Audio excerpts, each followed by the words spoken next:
Hey guys, welcome back to this two-part episode of Unearthed Horticulture. In the first part, we talked a little bit about how to select plants if you are a neglectful grower or a dry grower, and that's definitely me. And we talked about a lot of different options, but there are also a lot of options for the other end of the spectrum, for the growers that tend to grow things on the wet side and tend to overdo the care for their plants. So let's take a look at what those plants are. Once again, I have filled the dry sink with all kinds of plants to show and tell you about. But this time I have plants that like it on the wet side, like to be kept more moist. Now, all of these plants like wet soil, but they don't like soggy soil. No plant is really gonna like swimming in water non-stop because roots aren't fish, they are living things that need oxygen to grow and to thrive. So even though these plants like it on the moist side, it's important to keep in mind, this is my little disclaimer, this is important to keep in mind that soggy conditions are not always ideal for plants. Moist, great. Soggy, not so good. So making sure that you let your plants at least go a couple of days in between watering is really important. Using your finger to test soil moisture before you give it water is a great thing, a great idea. But just like in the last video, I'm gonna work through my varieties here, my species of plants from the plants that like the brightest conditions to the plants that like the lowest light conditions, that can tolerate the lowest light. So you can kind of have an idea what plants will work best for you and for your growing environment. So first one, the plants here that like the brightest conditions would have to be the begonias. I have two examples of rhizomatous begonias, but there are also cane type begonias. Rhizomatous begonias have a rhizome that horizontally grows along the ground, so they have more of a lateral growth habit. Cane type begonias like your angel wings, your maculatas that have those spotted leaves that are very popular, those tend to grow up and up and up and keep on climbing until they hit the ceiling, until they hit their limit. The reason I like rhizomatous begonias a little bit more is because you can always train their rhizomes, their stems to grow up a pole a little bit. You can tie it up, but with the cane type begonias, it's really hard to force them to grow laterally. But rhizomatous begonias and begonias in general have really beautiful leaves. They also flower, but they require quite a bit of light, and so they can struggle through winter months with leaf loss just because of darker conditions. So I always suggest supplemental lighting to help support these guys, especially through the winter.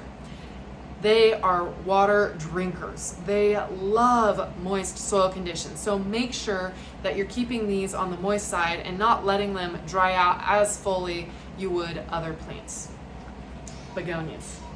I love them. Next on my list, working my way from light to dark here, is the prayer plant or the Calatheas. The arrowroots is what that family's called, Marantaceae. And this lemon lime Maranta is just such a beaut, am I right? Those striking leaves are quite lovely. But what happens if this plant doesn't get quite enough light is it actually folds its leaves up at nighttime, and it will do so during the day if it's still not getting bright enough light to make those leaves unfold and be happy. So that's something to keep an eye on. But this is another one of those plants that loves moist soil conditions. If it gets too dry in between watering, you'll start to notice leaf margin burn, leaf tip burn. So it's always good to support it with moist soil. Next up, I have the Tradescantias, also known as Wandering Jew, Wandering Dude, Inch Plant, Zebra Plant. I'm sure there's several more common names. I think too many houseplants have the name Zebra Plant, and some people believe that Wandering Jew is definitely politically incorrect now. So I have been calling it either Inch Plant or using its scientific name, Tradescantia. You know, it's not that hard of a name to say once you see it spelled out, so I'm going to spell it out on the screen. Everybody learn the name Tradescantia, and now you know. There are so many variations of Tradescantia out there. In fact, there's even a native Tradescantia ohioensis that grows in our prairies here in Kansas and throughout the Midwest, actually. But this is a Nanook Tradescantia, and this is straight Zebrina species Tradescantia. These guys like it a little bit lower light, but if you start to notice the nanukes turn white or some of the purple starting to disappear from their coloration, they're not quite getting enough light. These guys tend to die back in the center if they get too dry. And I'm going to show you a Calathea that I've been growing. I am definitely a neglectful grower, so that's great. I can show you guys what these plants look like if they get too dry. So they like to be kept on the moist side. They are big water drinkers. So these are excellent candidates for those of you who like to keep things on the wet side. Next up is one of my newfound favorites, and that is the Staghorn Fern, or Platycerium. And the reason I remember the Latin name Platycerium is definitely because the leaves have kind of a platypus-like looking beak. But as it matures, I will show you, this plant definitely starts to live up to its name. This is a more mature Staghorn Fern right here, and you can see its leaves kind of have more of an antler-like shape. And what's ironic about these guys is because they're naturally epiphytic in Australia, they grow up in the canopies of trees, they can be mounted on boards on the wall. The reason I haven't grown them that way, I tend to grow them in containers and baskets or in pots, is because I cannot keep up with watering them when they are on the wall. But if you like to water a plant every day, you may consider mounting a Staghorn Fern and having something to do every day by misting it pretty thoroughly to keep it hydrated and keep it from drying out. That's an excellent plant for you to try out. Next up, I have the African violets. St. Paulia is a type of Gesneria. There's actually a Gesneriad society across the nation, and people love to collect different types of African violets. And if it's your thing, you should definitely get into it. I'm trying to remember what variety this is. This is Hunter's Roping the Wind, and I received this from our local extension agent here in Butler County. But African violets are wonderful plants because they're one of the only plants that flowers indoors, but they also like the soil on the moist side. In fact, I tend to grow mine in self-watering pots or rig up a little bit of a wicking system. So they tend to do better, but I've let mine dry out way too much, and I probably need to fertilize because I've got some growth stunting in the center of this one. Next, I want to talk a little bit about some of the aroids, or the plants in the family Araceae that like it on the wetter side. So plants in Araceae would be like your Pothos and philodendrons and monsteras. Very popular one is elephant ears, or alocasia. Caladiums and colocasia are also two plants, genuses, that get the name elephant ears commonly. They have that same look to them, but they're all aroids. The reason I have classified alocasia in this group that likes it on the moist side is because their oldest leaves tend to get really bad leaf tip burn if they're allowed to dry down in between watering.